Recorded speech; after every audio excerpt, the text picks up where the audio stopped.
సిద్దిపేట జిల్లాలో పంట పొలాల్లో పంట అవశేషాలు కాల్చకూడదని దానివల్ల అనేక నష్టాలు వస్తాయని సిద్దిపేట జిల్లా కలెక్టర్ కె హైమావతి జిల్లాలోని రైతాంగానికి విజ్ఞప్తి చేశారు. జిల్లాలో 3,65,000 మెట్రిక్ టన్నుల వరి ధాన్యం, 50,000 మెట్రిక్ టన్నుల మక్కలు కొనుగోలు చేశామని, ఈ పంటలు కోసిన తర్వాత పంట అవశేషాలను వరి గడ్డి, మొక్కజొన్న కాండాలు, పత్తి కట్టెలు మొదలైనవి కాల్చడం వల్ల నేలలోని సేంద్రియ పదార్థాలు మరియు ఉపయోగకరమైన సూక్ష్మజీవులు నశిస్తాయి, గాలి కాలుష్యం పెరిగి ఆరోగ్య సమస్యలు వస్తాయని అన్నారు. సిద్దిపేట జిల్లాలో రైతులందరికీ కూడా విజ్ఞప్తి అండి. ఇటీవల కాలంలో మనకు 2 చోట్ల రైతులు పంటలు అవశేషాలను కాల్చడం వలన 2 చనిపోవడం జరిగింది. కాబట్టి దీని గురించి అందరికి కూడా విజ్ఞప్తి ఏంటంటే రైతులందరికీ కూడా పంటల అవశేషాలు కాల్చకూడదండి. ముఖ్యంగా మన జిల్లాలో ఈ సంవత్సరం 3,65,000 ఎకరాల్లో పైగా వరి పంటలు మనం పండించడం జరిగింది. అంతేకాకుండా 50,000 ఎకరాల పైగా కూడా మక్కలు పండించడం జరిగింది.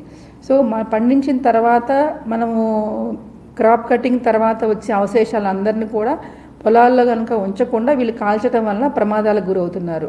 సో కేవలం ప్రాణహానే కాకుండా అనేక రకాల నష్టాలు కూడా జరుగుతాయి. కాబట్టి రైతులందరూ కూడా గుర్తుంచుకోవాల్సిన విషయం ఏంటంటే, ఈ పంట పొలాల్లో ఉన్న అవశేషాలని పంటల్లోనే ఉంచడం వల్ల, పొలంలోనే ఉంచడం వల్ల పొలాలకి కావాల్సినటువంటి పోషక విలువలను అందుతాయి అన్నమాట. కాబట్టి కాల్చడం వల్ల జరిగే నష్టం ఏంటంటే కనుక పొటాషియం కానీ, ఫాస్ఫరస్ కానీ, కార్బన్ కానీ ఏదైతే కనుక మన పంటలకి విలువైనటువంటి పోషక విలువలు ఉన్నాయో అవన్నీ కూడా నశిస్తాయి.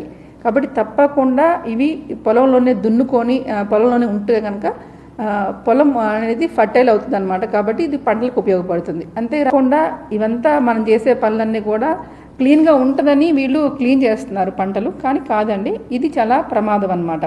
కాబట్టి ఒకవైపు రకంగా ప్రాణాలకు ప్రమాదం, ఇంకో రకంగా చూసుకుంటే కనుక అంటే పంటలకు ఉపయోగపడేవి నశిస్తాయి. అంతే రకంగా కాకుండా ఏవైతే కనుక పొటాషియము, భాస్వరస్, నత్రజని కూడా మనకి తగ్గిపోతాయి అన్నమాట. కాబట్టి దయచేసి రైతులందరూ గుర్తుంచుకోండి, దయచేసి ఎవరు కూడా పంటల అవశేషాలను ఎవరు కూడా కాల్చవద్దు.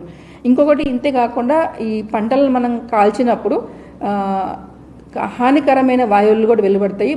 ముఖ్యంగా కార్బన్ డైఆక్సైడ్, కార్బన్ మోనాక్సైడ్, దీనివల్ల వాయు కాలుష్యం ఏర్పడుతుంది. ప్రాణానికి కూడా ప్రమాదము, అలాగనే పర్యావరణానికి కూడా హాని జరుగుతుంది. కాబట్టి అందరూ కూడా గుర్తుంచుకోవాల్సిన ఉంది. అందరికీ విన్నపం ఏంటంటే ఎవరు కూడా పంటల అవశేషాలను కాల్చవద్దు. ఇది మీ పంటలకి ఉపయోగపడతాయి, ఎలాంటి హానికరం కాదు. గుర్తించవలసిన కోరుతున్నాను. రైతులందరూ కూడా సహకరించాలని కోరుతున్నాను.